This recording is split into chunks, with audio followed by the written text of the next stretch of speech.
यह कहानी एक गरीब लड़की और गधे की है, जिसमें गधा और लड़की के संभोग से एक बच्चे का जन्म होता है। इस कहानी को पूरा सुनिएगा, मजा आएगा। बहुत समय पहले की बात है। एक समृद्ध राज्य अवंतिका था, जहां का राजकुमार विराट अपनी वीरता, बुद्धिमत्ता और सुंदरता के लिए प्रसिद्ध था। वह केवल एक महान योद्धा ही नहीं, बल्कि अपने पिता की तरह एक न्यायप्रिय शासक बनने की तैयारी कर रहा था। लेकिन किस्मत को कुछ और ही मंजूर था। एक दिन जब वह शिकार के लिए जंगल में गया, तो उसकी मुलाकात एक बूढ़ी महिला से हुई, जो असल में एक शक्तिशाली जादूगरनी थी। जब बूढ़ी औरत ने उससे मदद मांगी, तो विराट ने अहंकार में उसे नजरअंदाज कर दिया। यह देखकर जादूगरनी क्रोधित हो गई और उसने विराट को श्राप दे दिया। तू, जिसे अपनी ताकत पर घमंड है, अब तुझे जानवरों की दुनिया में रहना होगा। उसके शब्दों के साथ ही विराट का शरीर बदलने लगा और देखते ही देखते वह एक गधे में परिवर्तित हो गया। अब विराट जंगल में अकेला था।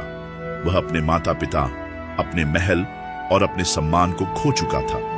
उसे गधों की तरह जीना पड़ा, घास चरनी पड़ी और इंसानों से बचकर रहना पड़ा। धीरे धीरे वह जंगल से भटककर एक छोटे से गांव में पहुंचा। इस गांव में सिया नाम की एक युवती रहती थी। वह बहुत दयालु, सुंदर और परिश्रमी थी, परंतु गरीब थी। उसके माता पिता नहीं थे और वह अकेले ही अपना जीवन व्यतीत कर रही थी। एक दिन जब वह जंगल से लकड़ियां लेकर लौट रही थी, तब उसने रास्ते में एक कमजोर, भूखा और घायल गधा देखा। वह गधा कोई और नहीं बल्कि विराट ही था। सिया को गधे की हालत देखकर बहुत दुख हुआ। उसने सोचा, बेचारा, ये कितना कमजोर और अकेला लग रहा है। उसने अपने पास से रोटी का टुकड़ा निकाला और गधे को खिला दिया। गधे को सिया का प्यार और देखभाल अच्छी लगी और वह उसके पीछे पीछे गांव तक आ गया। सिया ने गधे को अपने घर के पास बांध लिया और उसका नाम रखा वीरू। धीरे धीरे सिया और वीरू के बीच एक अजीब रिश्ता बन गया। सिया उससे अपने दिल की बातें करती थी। वीरू उसे ध्यान से सुनता और मन ही मन मुस्कुराता। सिया कभी कभी मजाक में कहती, काश तुम बोल सकते। लेकिन उसे क्या पता था कि यह कोई आम गधा नहीं, बल्कि एक श्रापित राजकुमार था। गांव में बहुत गरीबी थी और वहां का जमींदार बहुत क्रूर था। वह गरीबों से अधिक कर वसूलता और महिलाओं को परेशान करता था।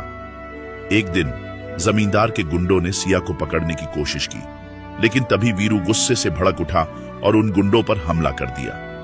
गांव वालों ने देखा कि यह गधा साधारण नहीं था, उसमें एक अलग ही शक्ति थी।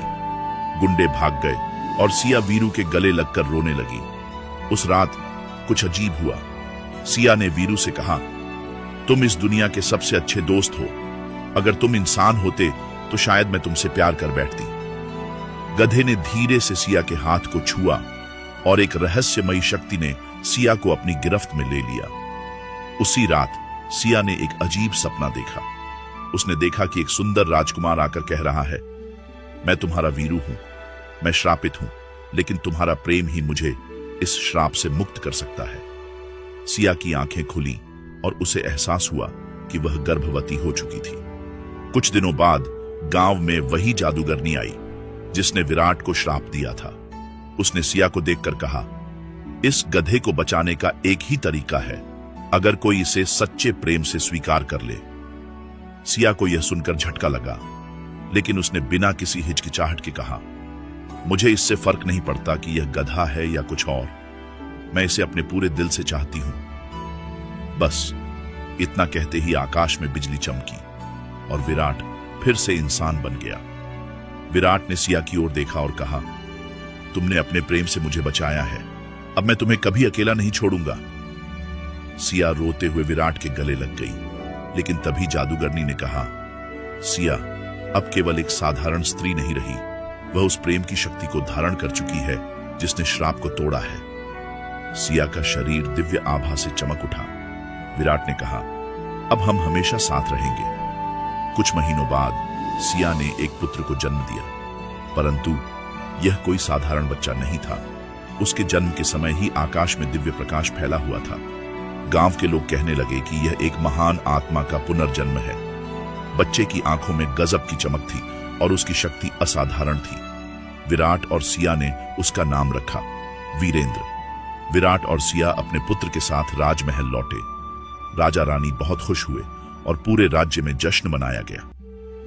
कुछ वर्षों बाद विराट राजा बना और सिया रानी बनी। उनका पुत्र वीरेंद्र बड़ा होकर एक महान योद्धा और न्यायप्रिय राजा बना।